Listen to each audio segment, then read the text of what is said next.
ಸಚಿವೆ ಲಕ್ಷ್ಮೀ ಹೆಬ್ಬಾಳ್ಕರ್ಗೆ ನಿಂದನೆ ಪ್ರಕರಣ ಸಂಬಂಧ ಎಂಎಲ್ಸಿ ಸಿಟಿ ರವಿಗೆ ತಾತ್ಕಾಲಿಕ ರಿಲೀಫ್ ಸಿಕ್ಕಿದೆ. ಎಫ್ಐಆರ್ ರದ್ದು ಕೋರಿ ಹೈಕೋರ್ಟ್ ಮೊರೆ ಹೋಗಿದ್ರು ಎಂಎಲ್ಸಿ ಸಿಟಿ ರವಿ. ಲಕ್ಷ್ಮೀ ಹೆಬ್ಬಾಳ್ಕರ್ ಪರ ವಕೀಲರು ಆಕ್ಷೇಪಣೆ ಸಲ್ಲಿಕೆಗೆ ಕಾಲಾವಕಾಶ ಕೋರಿದ್ದಾರೆ. ಈ ಹಿನ್ನೆಲೆಯಲ್ಲಿ ಫೆಬ್ರವರಿ 24ರ ಸಂಜೆ 4 ಗಂಟೆಗೆ ಅರ್ಜಿ ವಿಚಾರಣೆಯನ್ನ ಕೈಗೆತ್ತಿಕೊಳ್ಳಲಾಗುತ್ತೆ. ಧಾರವಾಡ ಹೈಕೋರ್ಟ್ ನ್ಯಾಯಮೂರ್ತಿಗಳಿಂದ ವಿಚಾರಣೆಯನ್ನ ಮುಂದೂಡಿಕೆ ಮಾಡಿರೋದ್ರಿಂದ ಈ ಹಿಂದೆ ಕೊಟ್ಟಂತಹ ರಿಲೀಫ್ ಏನಿದೆ ಅದು ಮತ್ತೆ ಮುಂದುವರಿತಾ ಇದೆ. ಸಿಟಿ ರವಿ ಮೇಲಿನ ಎಫ್ಐಆರ್ಗೆ ತಡೆ ಮುಂದುವರಿಕೆ ಆಗಿರೋದ್ರಿಂದ ಒಂದು ರಿಲೀಫ್ ಅವರಿಗೆ ಸಹಜವಾಗಿ ಸಿಕ್ಕಿದೆ. ಮತ್ತೆ ಈ ಅರ್ಜಿಯ ವಿಚಾರಣೆ ಫೆಬ್ರವರಿ 24ನೇ ತಾರೀಕಿನಂದು ನಡೆಯುತ್ತೆ. ಅವತ್ತು ಆಕ್ಷೇಪಣೆಯನ್ನ ಸಲ್ಲಿಸ್ತೀವಿ, ಅಲ್ಲಿವರೆಗೂ ಒಂದು ಕಾಲಾವಕಾಶ ಕೊಡಿ ಅಂತ ಲಕ್ಷ್ಮೀ ಹೆಬ್ಬಾಳ್ಕರ್ ಪರ ವಕೀಲರು ಕೋರಿದ್ರಿಂದ ಈ ಅರ್ಜಿಯ ವಿಚಾರಣೆ ಮುಂದಕ್ಕೆ ಹೋಗಿದೆ.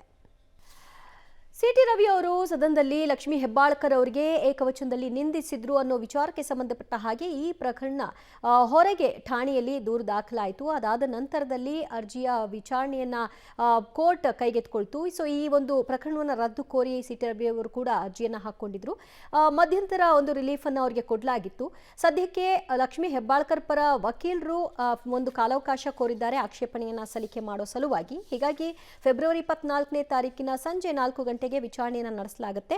ಆಗ ಈ ಪ್ರಕರಣದ ಮತ್ತು ಮುಂದುವರೆದಂತೆ ಆಕ್ಷೇಪಣಾ ವಾದವನ್ನ ಸಲ್ಲಿಕೆ ಮಾಡಲಾಗುತ್ತೆ. ಅದಾದ ನಂತರದಲ್ಲಿ ಸಿಟಿ ರವಿ ಅವರಿಗೆ ರಿಲೀಫ್ ಸಿಗುತ್ತಾ ಏನಾಗುತ್ತೆ ಅನ್ನೋದನ್ನ ಕಾದು ನೋಡಬೇಕು. ಸದ್ಯ ಸದನದಲ್ಲಾಗಿರುವಂತಹ ವಿಷಯ ಹೊರಗೆ ತೆಗೆದುಕೊಂಡು ಹೋಗಿರೋದ್ರಿಂದ ಇದು ಯಾವ ರೀತಿಯಾಗಿ ಮುಂದುವರೆದಂತೆ